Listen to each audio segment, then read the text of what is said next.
अपने बच्चों का भविष्य कितने में बेचेंगे आप? क्या कीमत लगाएंगे? एक बोतल शराब, एक बोरी गेहूं, रेडियो, टीवी, एक साड़ी, या 2-4 हजार रुपए? सोच लीजिए, क्योंकि फिर आ रहे हैं वो कुछ उम्मीदवार आपका वोट खरीदने। याद रखिए, आज जो आपका वोट खरीदेगा वो कल आपको बेचेगा। इस बार एक बात तय करते कि जो भी उम्मीदवार हमारा वोट खरीदने की कोशिश करेगा उसे तो हम हरगिज वोट नहीं देंगे। अपने देश का सौदा, अपने बच्चों के भविष्य का सौदा हम हरगिज नहीं करते। सच्चे को चुनेंगे, अच्छे को चुनेंगे। जय हिंद। जी हाँ, क्षेत्र में चर्चा सरेआम है, थाम ले जो गिरते गरीबों का हाथ, उनका श्यामा देवी नाम है।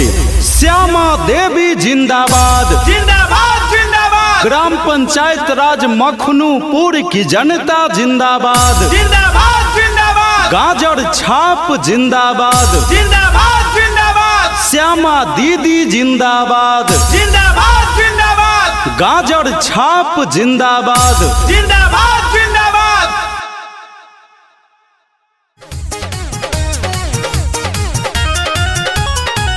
अपना पंचायत से अब के बड़ुए खाड़ा देवरू कहा दिया भोट अब की बोलो ना दोबारा देवरू।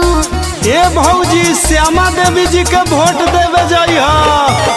अपना पंचायत से अब के बड़ुए खाड़ा देवरू कहा दिया भोट अब की बोलो ना दोबारा देवरू। जे करा के देवे के बाबा तोई हो तू तोई हो।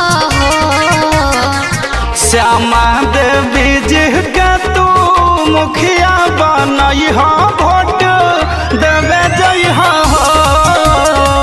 गाजर छाप पतू बटन दबई हो, वोट देवे जइहा हो। जी हाँ, नारी शक्ति के सम्मान में श्यामा देवी जी मुखिया के चुनावी मैदान में। तो ये चाचा, ये चाची, ये दादा, ये दादी, सब कोई सुना।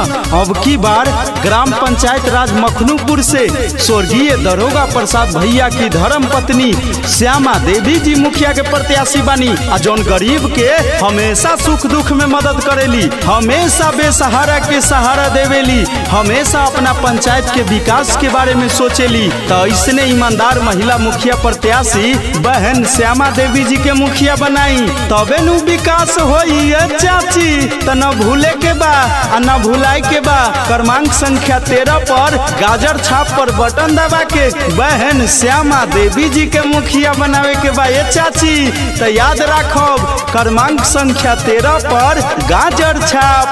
हाँ ये चाची, गाजर छाप पर बटन दबा के श्यामा देवी जी के मुखिया बनई हो। काम करे वाला के ही मिली हो। ए चाचा, गाजर छाप मत भूली हो, गाजर छाप पर बटन दबाई हो। रहेली श्यामा देवी सबसे मिली जुली हो। काम करे वाला के ही मिली हो।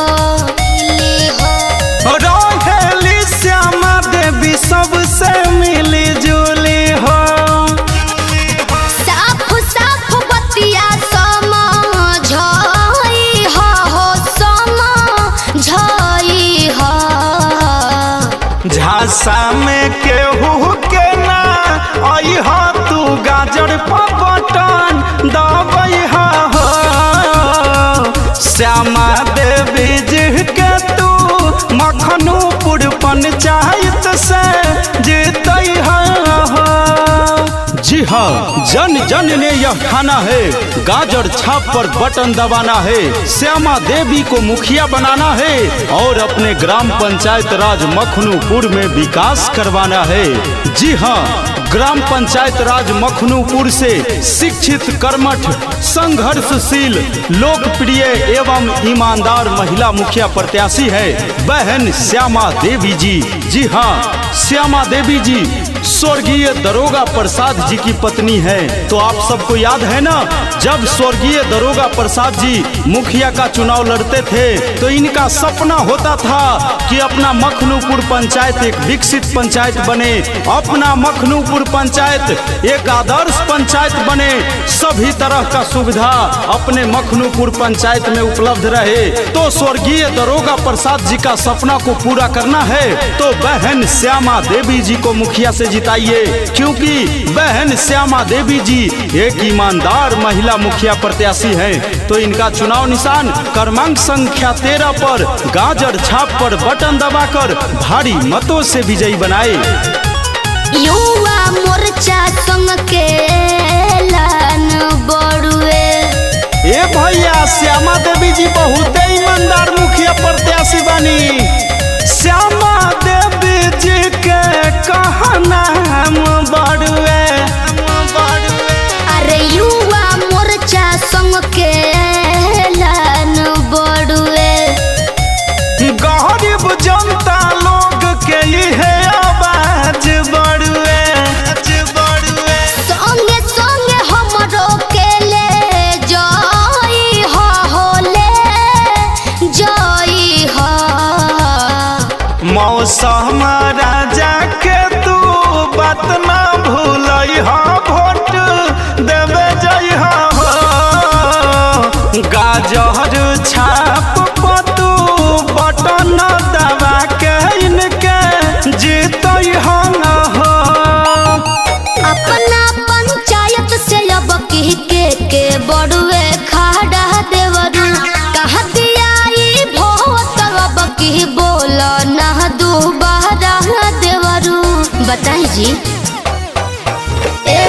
अपना पंचायत से अब के बड़ुए खाड़ा देवरू कहा दियाई भोट अब की बोला ना दोबारा देवरू। जे के देवे के बाबा तोई हो तू तोई हो। बुथवा पर घूंघट तानी जई हो तू वोट देके आई हो। श्यामा देवी जी के तू मुखिया बनई हो, वोट देवे जई हो। जी हाँ, चुनाव का घड़ी आ गया है। आपके अपने मखनूपुर पंचायत में तरह तरह के झांसा दिया जाएगा, तरह तरह के रुपया पैसा देकर लोभ लालच दिया जाएगा।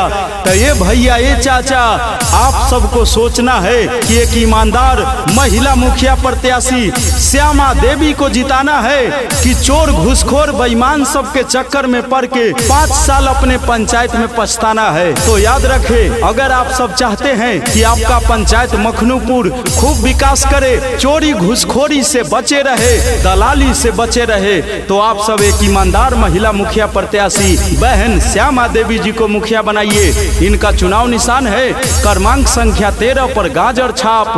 तो आप सब स्वर्गीय दरोगा प्रसाद जी की पत्नी श्यामा देवी को मुखिया बनाइए और गाजर छाप पर बटन दबाइए ये चाचा।